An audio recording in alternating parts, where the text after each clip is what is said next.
E aí, isso é uma pergunta que a gente quer fazer. Da onde, como você foi parar nisso? Porque, tipo, Cara, é uma muito loucura, louco, assim, né? as coisas se conectam muito, assim. Óbvio, e é por isso que eu falo que a gente tem que dar tempo pra olhar pra gente, sabe? Porque só a gente olhando pra gente, a gente consegue ver aonde tudo começou, onde foi a faísca, sabe? Mas a música entra com minha família, óbvio. Tipo, meu pai, rock and roll, chegando do Japão, ouvindo Rolling Stones, 7h30 da manhã, e todo mundo, sabe? Mas aí ela cria uma versão acadêmica com o meu irmão, o nerd da música, que estuda e, puta, explica pra todo mundo. Ela ganha uma performance com a minha irmã, dança, sente, e foda-se o gênero, tal. Mas ela tem um acadêmico com o meu irmão, assim, tipo, ler, entender e tal. Cara, eu tive alguns amigos, né? Tipo, eu arrisquei em algumas coisas, Você é um né? velho de 60 anos. Tive banda e tal e tudo mais, mas sempre os amigos que eles pesquisavam mais, os nerds, é aqueles caras, acho que foi assim com teu irmão, né? Que, pô, eu sentava pra ouvir, assim, ficava horas, assim, cara, me conta mais, e né? se trancava no quarto. É um Meu irmão... repertório, assim, né? Infinito. E eu falo que o meu irmão era o Rio e eu era São Paulo, porque meu irmão tocava, mas não fazia nada daquilo, sabe? Tipo, não profissionalizava a parada. E aí eu, muito novo, assim, muito novo. Eu tinha... Porque, voltando um pouco atrás e sem também ficar chovendo no molhado, eu não fazia nada. Eu jogava vôlei minha vida inteira, era federado, jogava na escola e ficava jogando vôlei, não tinha perspectiva nenhuma. Eu queria ser o Giba, sei lá. E aí, com os O 17... máximo que conseguia pensar, eu quero ser o Giba. O máximo, tipo, não tinha uma perspectiva. Tinha uma noção de liderança, mas que me trouxe uma disciplina absurda, uma coisa que hoje eu entendo a importância, mas não tinha noção nenhuma. E aí, quando eu fiz 17 anos, eu fui fazer um curso do CIE, Centro de Integração Empresa e Escola, caí numa empresa, que era a Ticket, do Grupo Accor, e aí lá dentro eu comecei a entender um processo um pouco corporativo e ali eu já comecei a entender o que era empreender, porque aí eu comecei a criar, inventar um monte de coisa. Cara, isso foi quando, mais ou menos? 2004, mais ou menos, 3, 4. E aí eu comecei a criar um jornal interno. Por que ninguém fala com o diretor? Vou lá falar, vou tirar uma foto, vou fazer uma entrevista. Que massa. E aí foi aí que comecei a empreender, assim, né? Só que aí, para voltar para a música, nesse período, a Ticket tinha uma lei de incentivo para ajudar novas bandas. E aí eu meio que empresariei a banda do meu irmão. Tipo, Olha, eu tinha que louco. 17, 18 anos. Você viu como funcionava todo o processo de patrocínio Inteiro. Aí eu e tal. achei o melhor estúdio, criei o projeto, apresentei para a Ticket e meu irmão ficou, acho que 2 anos ensaiando nesse estúdio, que era o Nimbus, que era um estúdio que o Lobão ensaiava. Um estúdio Caralho. incrível Olha que que tinha lá. foda.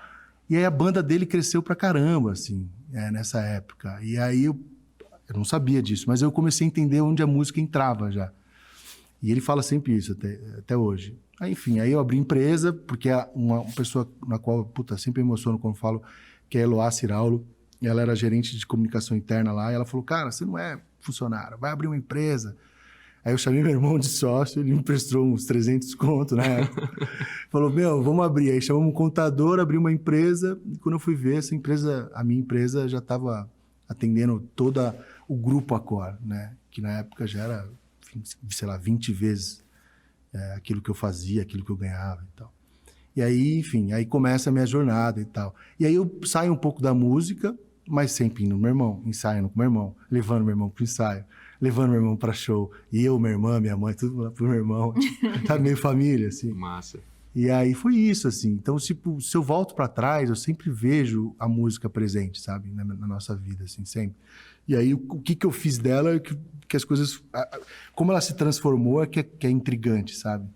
E aí, o resto é história. Mas essa coisa do flow eu acho muito interessante, porque hoje se fala muito, né, desse estado de flow, como que... Porque tem barra, tem coisas que são puxadas todos os dias, tem coisas operacionais que a gente simplesmente fala, cara, se der pra deixar pra depois eu deixo, né, porque eu curto mais essa parte de criação, quem é de criação. Por outro lado, quem precisa ser criativo, mas gosta muito dessa parte de método, fica muito no método. E você sentiu que quando você saiu, esses momentos assim, que você saía do flow, por exemplo, que você não tava fazendo música, você desencaixava, assim, você sentia e falava, cara...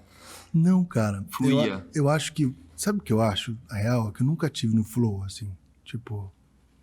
Não sou um cara do flow, assim. Eu sempre Até fui porque muito... as empresas são muito diferentes. A Muito. Peppery, tipo, falava de digital, nada, tipo, aí, fora da música ali. No contexto. e aí você pega, tipo, a trajetória e, velho, não é uma trajetória, jornada do herói, pelo amor de Deus, não existe herói nenhum aqui, mas quando eu saio da Ticket, eu já vou para uma agência, eu monto uma empresa, uma agência compra a minha empresa, minha carteira de clientes, que era a Red Cube, e eu consigo mais clientes, prospero lá, chamo a atenção da Sky, a Sky fica me assediando e tal, não conseguia me levar e tal. Aí um dia eu resolvi ir, por conta de um cara que eu admiro pra caramba, que é o Marcelo Miranda, que era o diretor lá. Uma vez ele falou uma coisa num café assim pra mim, porque tinha isso, eu também ia me metendo, ia marcando café, enfim, tudo na base da relação mesmo. Aí ele falou, você tem que viver essa experiência, você atende a gente, cara. Porque a gente começou a atender a Sky, você precisa viver isso também. E tal. E tem uma cadeira lá que é onde todo mundo quer estar, que era a cadeira de patrocínios e parcerias. Que na época fazia o Roland Garros, fazia o UFC, patrocinava o UFC, a Stock Car. Então era uma cadeira que a empresa inteira olhava e pedia ingresso, basicamente. Aí ele falou, vai pra lá. Eu fui, e aí de fato ali tem uma grande transformação. Tipo, porque aí eu vou fazer Rock in Rio, crio a melhor experiência da minha vida, porque aí eu começo a me conectar com as pessoas, da música. Rock in Rio, né, cara? Rock in Rio, velho. Tipo, eu entrei no Palco Mundo, eu andei o Rock in Rio inteiro, era uma mágica pra mim. Aí eu fiz um projeto com a Fender, marca de guitarra. Caralho. Animal, que era pra comemorar os 30 Fender, anos. Né? Todo mundo, porra, caralho. Caralho, né? Conheci todos... Nem toca, morro de vontade de ter uma. A marca, né? Animal. Animal. Aí eu conheço todos os master builders da Fender na época, conheço um dos caras que eu mais admirava na música, era o Liminha, o produtor. Conheço o Matheus, do Jorge Matheus, que a gente chamou muito. Pra caralho. E hoje, né, se E desconectaram. hoje a gente desconecta. Você vê como as coisas são. É muito foda. E aí, ali, de fato, eu falei, puta, é isso que eu quero fazer. Aí eu saio de lá, vou pra Peppery, fico na Peppery há 4 anos. Da Peppery, um cliente nosso queria fazer uma ativação num projeto chamado Na Praia, que era em Brasília, da R2 Produções. Eu vou pra lá. Na verdade, eu conheci a galera da R2 no Rock in Rio também, porque a Ju Ferraz tinha apresentado pra gente no Rock in Rio. Aí saímos saindo da Pepper para ir lá levar... Era Fruit essa aí. Para levar lá para ativar. Eu conheço os caras, eu chego num lugar... Puta, uma praia em Brasília, bizarro assim, de 2015. Nossa, que lugar louco e tal. E aí lá eu falo, eu quero fazer isso aqui. Porque aí eu vejo o quanto que empreender com propósito muda tudo, assim. Em 5 minutos de conversa com os caras, eu entendi que eles estavam criando uma praia em Brasília, porque Brasília tinha, na época, 50 anos, sei lá, 55 anos. Que eles queriam que os filhos deles curtissem a praia, que eles queriam deixar um legado para a cidade, e queria criar uma praia 100% sustentável. Tipo, e a gente nunca tinha falado disso em nenhum outro lugar. E aí eu falei, E esse dia estão se falando agora, né? E os caras já falavam. Eu falava, um outro momento, né? Tipo, aí eles criaram, né? Aí, enfim, aí eles me chamam para ir para lá e eu vou para lá e fico 5 anos. E na pandemia eu saio para o desafio da 30. Mas a minha melhor escola, que sem dúvida nenhuma, de associação do propósito com o negócio foi a R2, sem dúvida. Sem dúvida. É uma aula de não sair do propósito, sabe? Tipo, vou criar uma praia lixo zero. Cara, ser o evento mais sustentável do planeta. Ninguém é mais sustentável. Uma vez eu vi a apresentação da praia, eu fiquei encantada, porque ele, se saísse do propósito, eles iam lá e construíam um propósito. Sei lá, a empresa de cenografia saía do propósito deles, porque a filosofia da empresa saía. Ele ia lá e fazia uma empresa de cenografia deles. Mas eu achei muito louco louco isso. Até a gente sempre se conecta com semelhantes, né? Isso é fato. Não tem como, a regra é essa. E quando a gente fala disso, e você falou, né? Pô, acho que eu nunca tive no flow, acho que o teu flow é o propósito. Pode Porque ser. se não fizesse sentido, você não faria parte. E olha né? como faz sentido o que você está falando, é tão real, porque eu lembro do dia que eu fiquei emocionado quando eu estava entrando com o Rick, que é um dos sócios da praia, a gente entrando na praia, ele me apresentando para um cadeirante do lado dele, ele falou, você que é o Rick? Ele falou, cara, posso te dar um abraço, mano? Caraca. Ele abraçou e falou, obrigado, velho, não sabia que praia e cadeira combinava. Puta, aquilo mexeu completamente comigo, velho. Nossa. Tipo, eu tava ganhando dinheiro, tava bem, tinha uma agência, e depois fui pra uma... Mas a Sky nunca falou de propósito, era você na frente sempre. Nossa, Era isso, entendeu? Isso tipo, é muito mudou. louco. É business. Mudou completamente. Eu falei, cara, esse moleque aqui, moleque também. Eu falei, esses caras são muito mais felizes do que eu, velho. Mas quando tá no core, eu acho que isso é muito importante, porque a galera que tá assistindo agora talvez fala assim, pô, propósito. Cara, propósito você vive Acho que não tem como falar de propósito se você não viveu o propósito, né? Então tem muita gente que tá buscando isso. E aí uma outra coisa que eu vejo as pessoas falarem que eu troco a palavra, que é networking, eu prefiro falar de conexão. Porque você aproveitou muito bem, né, as suas conexões, as suas oportunidades que você teve e você se conectou.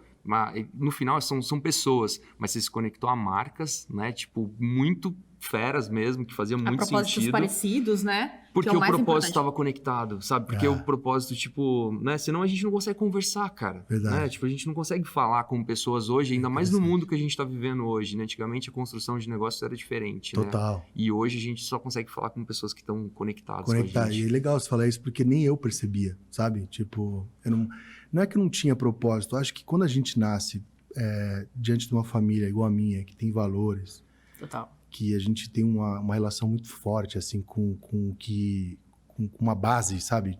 Consistente, tipo... A gente entende que aquilo é propósito também. Propósito é fazer o bem, propósito é, ser ético, prezar pelo diálogo e tal. Então, eu sempre entendi assim, sabe? Nunca consegui misturar isso com o negócio, sabe? Aí, quando eu entendi que essas características minhas faziam parte do meu desenvolvimento do negócio, que eu aprendi dentro de casa, graças a Deus, eu sou um puta cara privilegiado, aí você começa a entender que isso sim faz parte do propósito. Só que aí, quando materializa, você vê um cara abraçar o outro, fala, mano, você fala, velho, quero fazer isso aí, cara. Tipo, é isso, assim. E aí, quando eu vou pra R2, eu sinto no coração, assim. Não tinha um evento que a gente não se emocionava com uma atitude parecida, assim, sabe? Era impressionante. A gente foi fazer algumas palestras, aí na praia, ele é um dos eventos, é o maior evento sustentável do planeta, assim. E aí a gente ganhou uma certificação pela Zero Asia Alliance, que é uma instituição que verifica... É muito louco ele falar a gente, tá? Ainda. Olha que louco. Total. E eu não deixo de falar. Total. E todo mundo entende isso, numa boa. Assim. E é legal isso, porque você fez parte do propósito da praia, desde o começo ali, cara, que você se apaixonou. Completamente apaixonado. Que também tem isso, que a gente pode falar depois, que também só essa paixão não resolve, mas é um outro papo. Mas aí, quando a gente começou a apresentar isso, e eu comecei a me conectar mais, você vai ficando mais conectado, aí tudo impacta na proposta comercial que você vai fazer com patrocínio, na maneira que você se relaciona com as pessoas, tudo, cara. E aí envolve também a forma como você coloca isso para dentro da empresa, na cultura. Cara, eu fiquei impressionado, assim. Então, por isso que eu falo que foi uma grande escola e é o desafio que eu tô tendo agora, na 30E, de conseguir fazer o mínimo também, para as pessoas se conectarem com o nosso propósito atual. Faz muito sentido. A gente estava falando até há pouco ainda sobre isso, cara, que às vezes eu vou trazer isso, é a minha percepção, tá, gente, em relação a cliente, né? A gente tem essa visão, né, e a gente foi educado para isso muitas vezes em escolas de empreendedorismo, administração, eu vim dessa escola, então, o cliente tem sempre razão, né? Ou quem trabalha com comércio traz essa visão, né? E eu acho que o tempo é rei e ele vai trazendo um aprendizado muito grande, né? Hoje, a minha visão de cliente é que o cliente tem que estar sempre no centro, tá? A gente fala que o ser humano, ele é em primeiro lugar, só que ele é no centro. E as pessoas falam, tá bom, cliente no centro, cliente em primeiro lugar. Não. A minha visão é que ele deve estar no centro porque o centro é o único lugar onde eu consigo ver 360. Eu consigo auto-observar a necessidade do consumidor, o que ele realmente precisa, eu consigo ter empatia, eu consigo ter criatividade, porque se eu olho 360, talvez quantos briefings, sei lá, de travessado que chegaram, você fala, cara, não faz sentido nenhum para essa marca. Só que aí você via que a marca tinha propósito, que o seu business tinha propósito, e você fala, vou fazer encaixar. Porque você busca o que vai encaixar e como vai encaixar. Você colocou o cliente no centro. Você fez um 360 nele, um zoom out, né? Eu gosto muito dessa visão, assim, faz um zoom out, né? Se auto-observa o que está acontecendo e busca possibilidades. Porque senão, o cliente não passa o briefing bem, ou o cliente não sabe o que ele quer, ou não faz sentido para o meu negócio. Cara, dá para fazer? Né? Tipo, dá pra fazer encaixar. E só assim a gente cria possibilidades. Faz sentido isso para você? Total. Eu sempre falo que um negócio bem feito é um negócio que tem uma conexão que não é comercial. Pra mim. Sempre falo isso. Tipo, se é comercial, vai cagar uma hora, velho. Verdade. Porque uma hora não vai ser bom pra alguém. Se a base é comercial, né? Já era. Então, se é só dinheiro o negócio, né? Se não tem empatia, se não tem acreditar naquilo, eu concordo plenamente. Cara, eu sempre falei isso. E todos os meus negócios, principalmente com marcas, só se desenvolveram bem para marcas que tinham propósitos claros. Então, por exemplo, a gente fez agora o Mita, Music is the Answer, e um dos grandes patrocinadores foi a Heineken. Os caras têm um projeto muito incrível, chamado Green Your City, que é um projeto de posicionamento de levar energia verde sustentável e transformação das cidades.